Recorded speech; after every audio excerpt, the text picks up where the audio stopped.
What a drive indeed. Eddie Lomchek and Pitt State head football coach Tim Beck back at Chatters on the Coach Beck Show, presented by CDL Electric. And pretty exciting finish to that one. Last break, we told you about the Gorilla Nation Mobile Fan Club Trivia Contest, and the question was you had the tight game Saturday, but not the most down-to-the-wire finish between Pitt State and Truman, then Northeast Missouri State. 1994, both teams were undefeated. Gorillas were ranked number 4, Truman State number 7. And Pittsburgh State scores a touchdown with 1 second remaining to win it 13-10 in that north end zone on a rain-soaked day. And the question was, who scored that winning touchdown? The options were Ed Fairchild, he was a running back, Jeff Moreland, the quarterback, or running back Sean Scott. The answer was Sean Scott. 9-play drive, 53 yards, 3-yard plunge over the top there to win that game. November of 1994. Stephen Barnes of Springdale, Arkansas knew that via the texting service, and he wins a couple of tickets to this week's game with William Jewell, courtesy of Pitt State Athletics. And vital signs, Dan Wilkes here, and he was reminding me, Coach, that was your first year as offensive coordinator, and you had a timeout remaining and didn't use it, but still got up, turned around, a little base play there. And how well do you remember that game? I really don't remember it that well. Dan asked me earlier about it, and until he said Sean Scott, and then I do remember that game. But we had plenty of time left. Yeah, plenty of time. Yeah. What's 1 second? Yeah. You know, Sean Scott was a tall, lean kid. He had the misfortune, I guess, of following Ronald Moore and trying to live up to that. But he was a talented guy. What kind of back was he?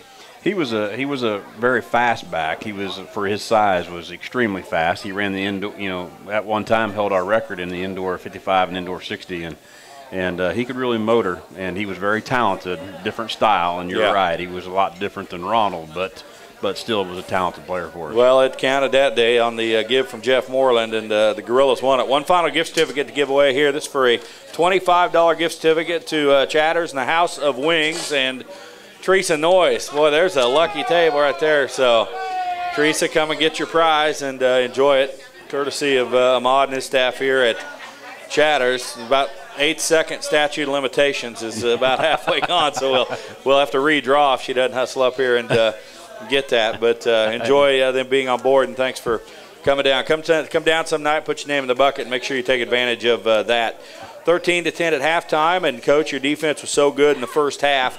Come out in the second half, you get a 3 and out. How good was that to see?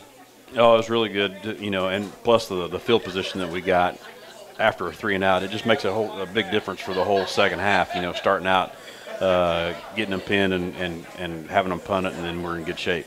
You go down, you have a nice drive, couple of first downs, 7 plays, end up missing a 37-yard field goal. Looks like he hit it pretty well. Did it just stay right? Yeah, he hit it fine, and just kind of pushed it a little bit. Maybe didn't keep his head down the whole time, but I believe that's the first one he's missed this season. So yeah, he's been really consistent for us. Always a little tougher for a right-footed kicker from that right hash where you need to draw it in, if you will.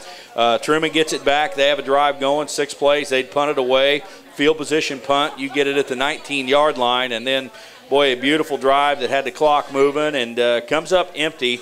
You're 4th down and short and going to go for it, and it's a pretty good call in that part of the field. You just missed the field goal, and the low snap, I think, disrupted that. Yeah, that's exactly right, and I think everything was good. They got a lot of pressure up inside, and that's one of those things where we have done some stuff underneath center and been in the pistol, but sometimes you really have a hard time when it's 4th and that short being in the pistol.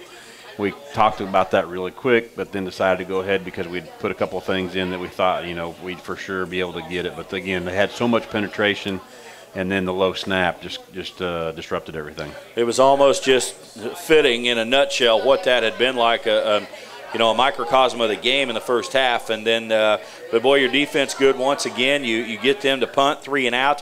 42-yard punt, and John Brown, 17-yard return to get you out of deep in your territory. And it was a pretty good hang time. Looked like he knew exactly what he needed to do to make that first guy miss. Yeah, and I believe that's the one. Now I'm trying to remember the order of how we did everything. We had one time where we called a block, and Nate Dreiling was really close to blocking it. He come in between the shield and missed it by about a foot, but we had really nobody blocking on that one. Yeah. And John took a look and then just kind of outran everybody to the edge. And you kind of took a step and then froze everybody, kind of drew everybody down inside, and then took it to the edge and was able to get us a nice return. Yeah, just gradually angling towards their sideline and upfield all at once, and ends up getting the ball out to a decent field position. Boy, then a drive that really gets you back on track. 12 plays, 66 yards.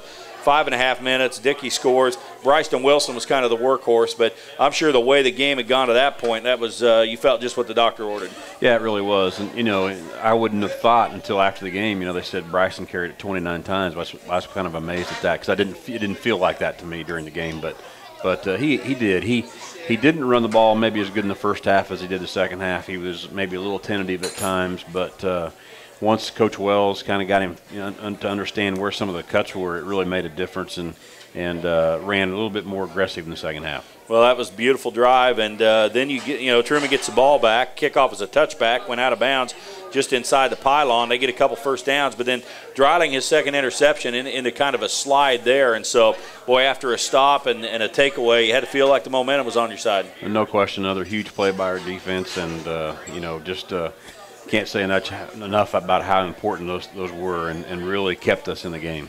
You know, and Luke Stringer had at least 2, I thought maybe 3 pass breakups for your linebackers, you know, physically imposing type guys, but seemed like they had a pretty good night in coverage for you. Yeah, there's no doubt. And again, the hit that Luke had coming off the edge was awesome. You know, there have been a lot of quarterbacks that had to take a little break after that one, but you know, Luke's a guy that 6'4" to 6'5", 250 pounds and can run, and he knocked a couple balls down, and that makes a difference having to throw over those guys. And how tough is that? I don't know if it is as it seems, but they would send that slot guy down to see him and curl a little bit, and he's just trying to sink deep in his drops, and he's in position. How tough is that to ask a linebacker to do that once that guy gets behind you, not sure where he's going?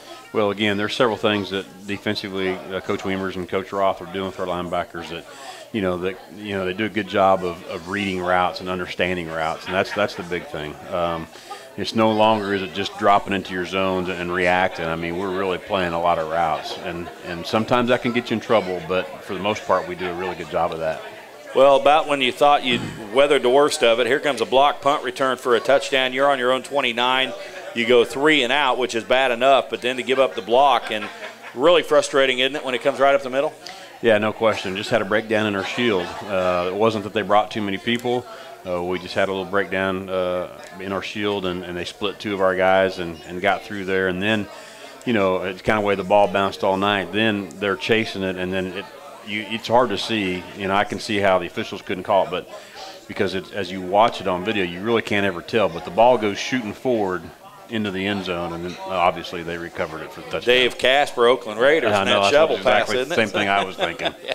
Well, it was close to it, but you know, if that doesn't happen, it wouldn't have been as exciting down the stretch, I guess. But your punt alignment, you know, tinkered with it, wide splits, you line up one ways and shift. What are you looking to do with some of that stuff up front? Well, the main thing is to kind of keep them off balance, and we would have liked to snap the ball a lot quicker than we did at that time. And that, you know, a lot of times after you shift, you've got to get reset, but you don't want to sit there and hold it for 6-7 seconds either. And we kind of did at that time. So we need to shift, get reset, make them be a little bit uneasy because, you know, eventually we can shift it and fake it, and they're aware of that. So they've got to be careful. And we've thrown, 2 or 3 different shifts throughout the season. So, you know, we kind of do a different shift every week, make them have to realign. It's just, like I said, the unfortunate thing was we just didn't handle our shield very well. Well, and, that happens, but it wasn't the first time your guys had to pick themselves up, and you did. You come back with a nice drive, 8 plays, and get yourself set up for a short field goal. I'm sure you're nervous because nothing's a given. It's been that kind of a night, but they try one time out, but Chase comes through. That's a clutch kick. It was a huge kick, and he was very calm and relaxed and took a nice swing at it and poked it right through there. Well, that was, you feel pretty good, right? You're up, up one with minute 20 to play in the ball game. You kick it off. Truman, though, they get it out to their 36, and then second play, after an incompletion, they sneak the back out. You could see it coming as your strong safety comes off the edge. The back lets him go, and then the lateral. But, obviously you had a big vacancy there in the middle of the field. Big vacancy, miscommunication on a couple things. But, it was amazing to me. You see him going down the middle of the field, and it's like, oh, my gosh, he's, wide open. We all saw that. But the amazing thing to me was him having the awareness to be able to pitch that ball running full speed and the guy running behind him. And And then I'm thinking, well, we're going to get stopped here. And then next thing you know, he pitches it and they're in the end zone. Well, they left too much time on the clock. They scored too quickly is what happened. And that lateral 63-yard touchdown catch, 20 yards or so, 53.7. They had missed the extra point after the blocked punt. They're up 5, and that's a time I know the chart says go for 2. Were you surprised they kick it to get up 6? Yeah, and I didn't really think about it until after the game. But after I thought about where they're at, and if you're up by 5, you might as well. You might as well go for 2 at that point. And I'm not sure why they didn't, but obviously too, the emotion of the game, how things were going, I'm sure that they felt like at that point, game over, and so they kicked the extra point. But I'm sure if they had it to do over, they'd go for 2. And then we see the effect of your good return game. John Brown and John Thomas back deep, and so they try and kick it high. Naeem Forrester gets it at the 35. No return because of the hang time, but at the 35, you consider that pretty good field position? Absolutely. 35, there's nothing wrong with that, and we'll take that every time. And it gave us a good opportunity from there. Well, you do a great job. Officially the drive is 9 plays, 65 yards. 4 times you had to clock the ball, so really 5 plays, 65 yards, 37 seconds. A couple of things stand out is, I know you don't feel you are where you need to be as a passing team, but boy, Zach was pretty sharp in that possession. He was very sharp, and the thing that you see there is the potential that we have with our receivers, and boy, he made some beautiful passes during that last drive, and now, part of it, Truman was being, a little too soft, so it really opened up some creases inside, and we had a couple of really nice throws to John Thomas. But again, he was very accurate on time, threw the ball on time, and, the really neat thing about the drive was all of our guys being in tune to hustling to the line of scrimmage and downing it and clocking it and spiking the ball saved us a lot of time right there. And, we had that one timeout left, and several times thought about it, but we were able to pick up first downs and then clock it. So, you have to be careful in those situations because you can kind of lose track of downs and when you're in hurry up. But did Truman call a timeout there? Is that right, to try and regroup their defense maybe right before the touchdown? I don't remember if they did or not. I thought they did. I think maybe they did. I think you're right. You get there with the timeout and throwing it. The field does compress. You're inside the 5. How about the decision to run the ball there? Well, we had the one timeout left, and we decided we felt like we were that close. We're a little bit better in the run game there than the pass game, so we wanted to go ahead and do what we do best and run it, and ran the option and ran the zone read, and the end comes all the way down to the dive, and we're able to pull it, and Zach goes in. And, that was a tough call. The Mayday situation is, and I've kind of been in charge of Mayday before, but that's such a hectic time getting the right people on and off the field, getting the right calls in, and we have to really be careful because throughout the game, as we're calling plays, Coach Rampy and Coach Wells and myself and Coach Philpott are kind of talking together, and that's a point where at that time I get out of the way and let Coach Philpott and Coach Rampy kind of take control because you can have too many people talking, it just makes more confusion, and I made a couple of maybe a suggestion or two. Other than that, our guys just did a tremendous job of getting the play called quickly and getting the clock clocked, and just did a really good job of executing the 2-minute offense. Boy, it was textbook and ends up in that short run for the game winner, and Gorillas win it 27-26. We need to do one more quick break. When we come back, we'll talk about William Jewell here Saturday night. Stay with us, Adam Moore, when we return.